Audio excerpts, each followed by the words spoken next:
She's too stupid to realize what's really going on. Those words, child, were like a knife twisting inside me. And they came not from a stranger, not from some cruel person passing me by on the street, but from my own son, the boy I carried, the boy I fed when I had nothing for myself, the boy I once believed was my very reason for breathing. I was standing there in his home, near the kitchen doorway, holding a tray of roasted chicken I had spent all day preparing. The smell of herbs and garlic clung to my hands. I had cooked it the same way his father used to love it, hoping maybe my son would taste it and remember the warmth of his childhood. But instead, he sat at the long polished table with his wife's family around him, their jewelry glittering under the lights, their voices buzzing with laughter and wine. And then I heard it. His voice. My son's voice. She's too stupid to realize what's really going on. They laughed. All of them. I felt my hands shake, and the tray nearly slipped from my grip. But I held it firm, because I have always held things firm. I forced a smile, though my lips trembled. I stepped forward and placed the food on the table, as if nothing inside me had just shattered.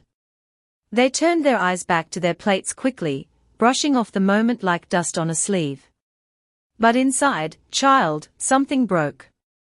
Something that had been holding me together for years. Do you know what it feels like to hear your own child dismiss you, as if you were a fool? Do you know the silence that follows, the way your heart beats so loudly it feels like everyone must hear it, though no one even looks at you? That night, I tasted nothing. I smiled when I had to.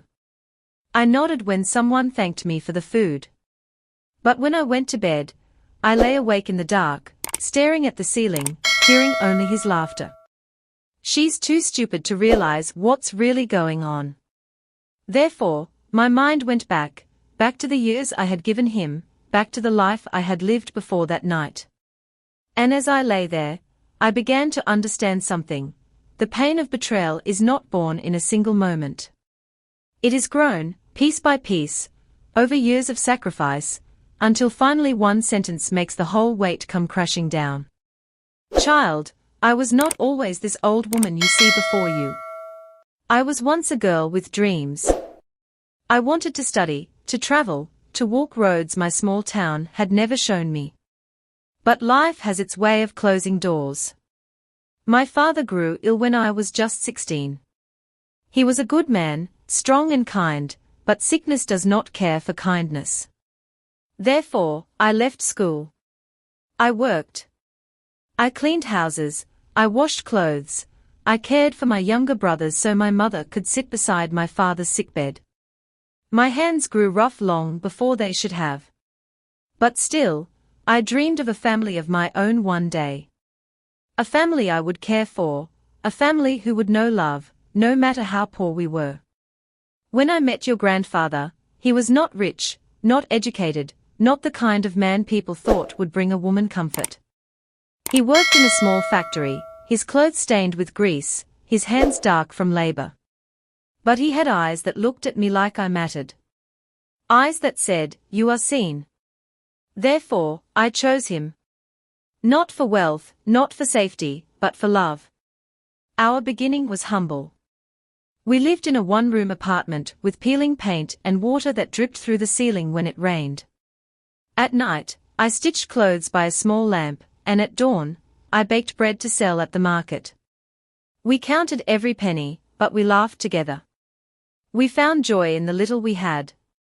And then, the day your father was born, my only son, I felt the world shift. I looked at his tiny face, his small fists curled tight, and I thought, this is my reason now. This is my purpose. Every tear, every hardship, every sleepless night, it all became worth it because I had him. But life is cruel, child. It does not stop testing you just because you have given it your heart. Your grandfather, strong as he was, died suddenly when your father was still small.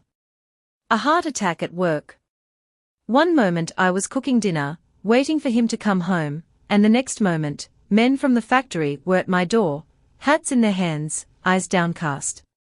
My world collapsed. I was a widow with debts I could not count and a boy who depended on me for everything. Therefore, I worked harder. Harder than a body should. I scrubbed floors in houses where the women wore perfume and diamonds, while I wore shoes with holes in the soles. I stitched dresses that would be worn once and discarded, while I wore the same faded clothes for years. I cooked for others while sometimes my own stomach ached with hunger. But I never let my boy go without. His belly was full. His shoes were strong. His schoolbooks were new, even if mine were long abandoned. I believed, foolishly perhaps, that love and sacrifice were enough. That if I gave him everything, he would grow with gratitude in his heart. That he would one day see me as the woman who carried him, raised him, bled for him. But as he grew older, he began to forget. He forgot the nights I stayed awake by his bedside when fever racked his body. He forgot the mornings I walked miles in the snow just to bring him a hot meal at school.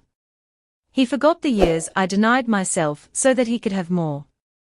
And then, that night, the laughter, the words, "She's too stupid to realize what's really going on." I understood the truth. He had not only forgotten. He had changed. But hear me well, child. That night was not the end of me. It was the beginning. Because sometimes betrayal does not destroy you, it awakens you. Therefore, as I sat there in the silence of my room, I made a promise to myself.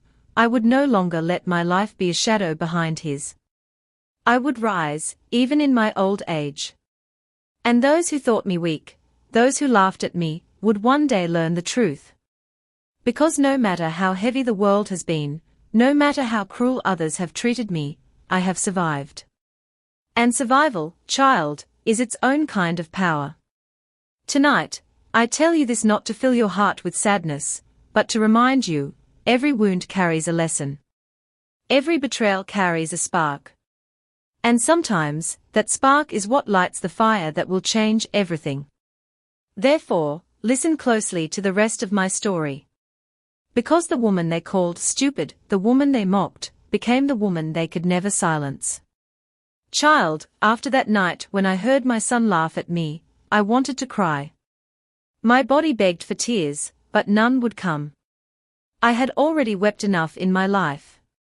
My eyes had dried out like a river that had been stolen by drought.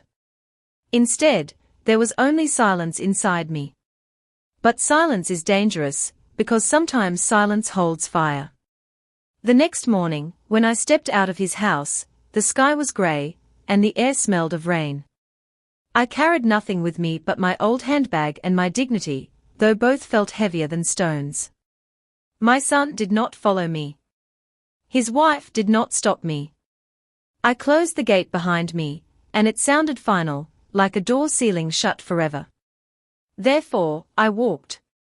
I walked until my legs ached, until the rain began to fall. And as the water soaked my clothes, I whispered to myself, they will not see me break. They will not see me crawl. I went back to my small traditional home, the one you sit in with me now, child. The roof leaked, the wood was weak, the walls bore the scars of years of storms. But it was mine. Mine. And it was here that I decided something. I would no longer live as the background character in my son's story. I would become the author of my own.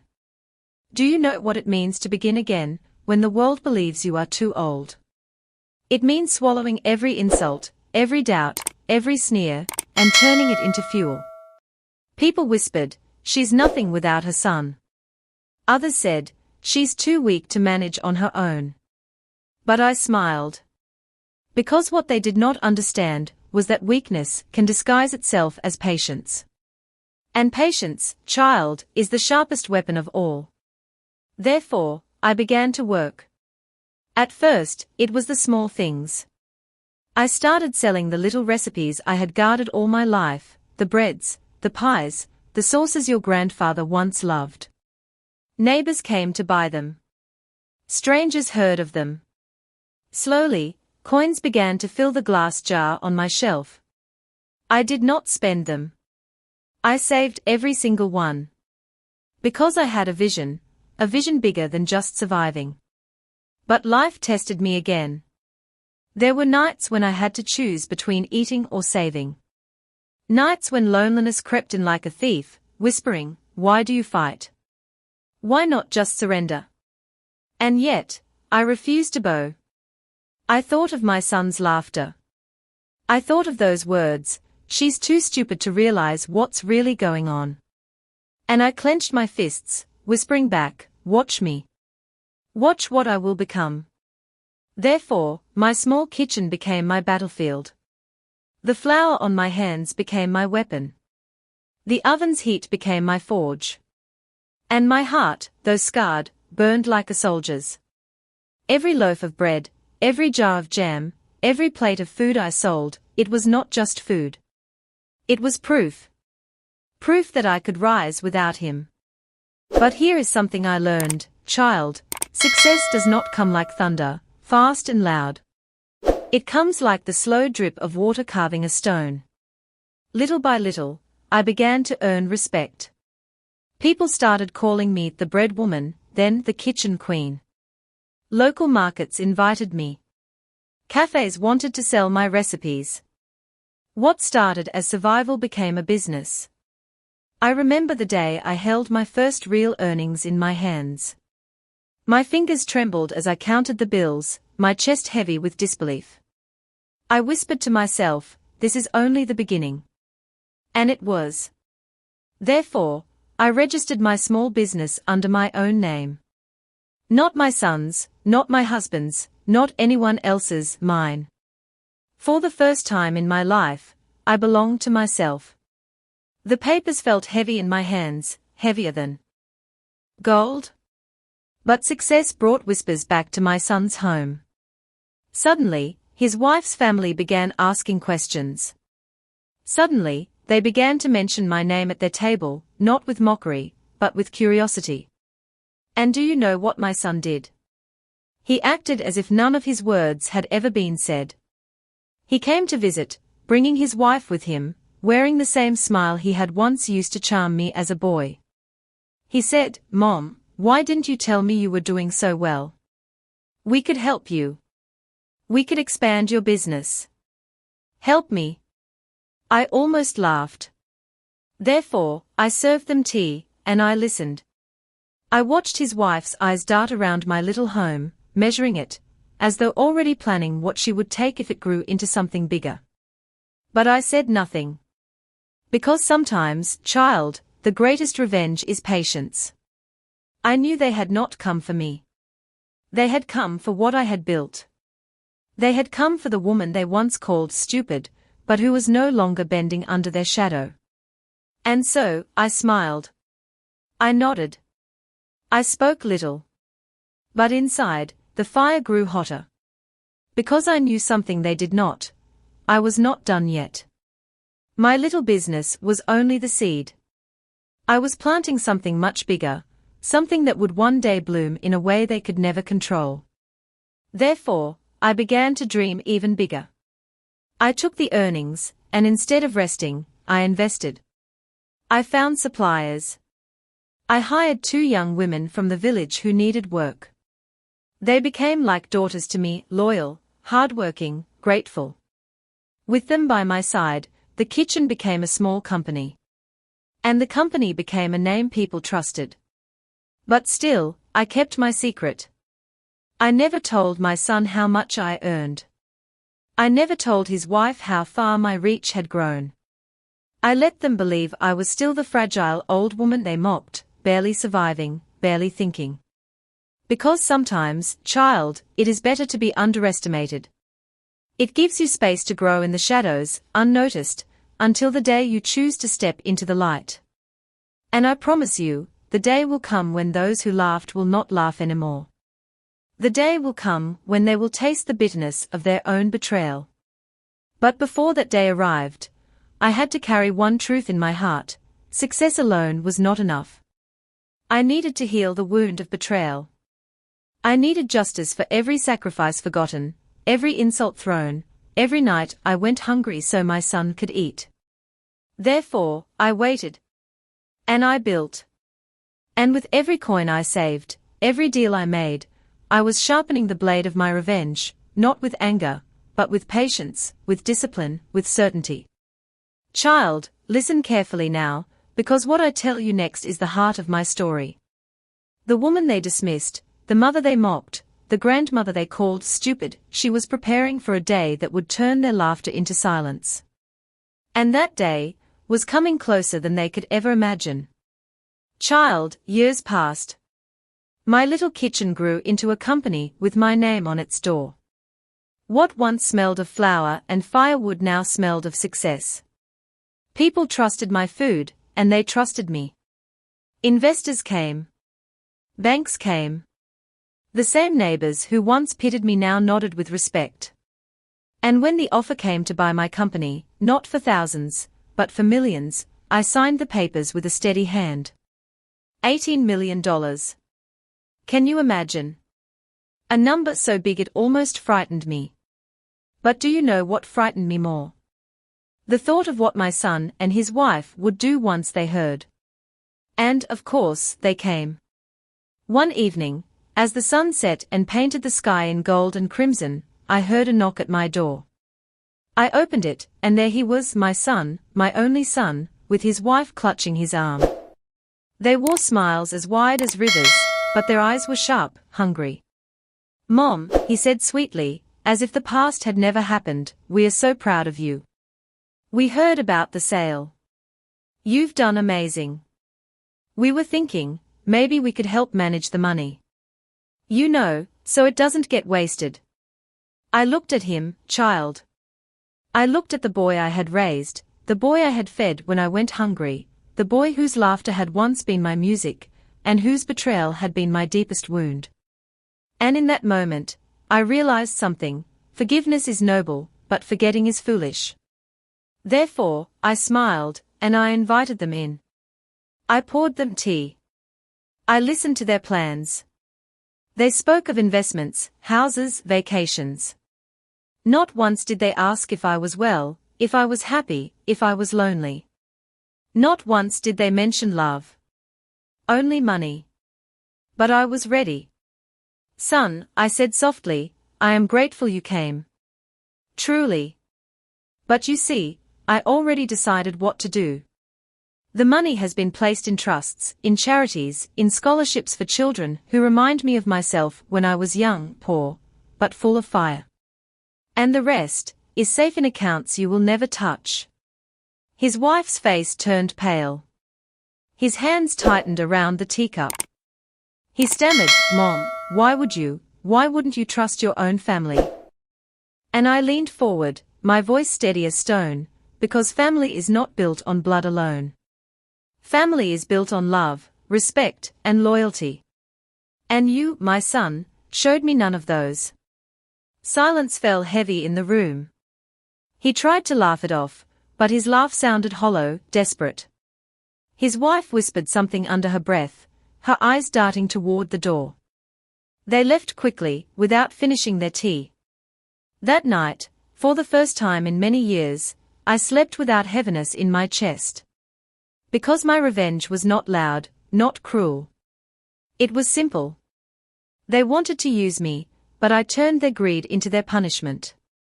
They thought I was powerless, but I built an empire. They thought I would crawl back, but I stood taller than ever. Therefore, child, listen carefully, revenge does not always mean striking back with violence or anger. Sometimes, the sweetest revenge is living well, living so well that those who hurt you must watch, helpless, as you rise higher than they ever dreamed. But remember the moral too, never let bitterness eat your soul. Forgive in your heart, but do not give fools the power to wound you twice.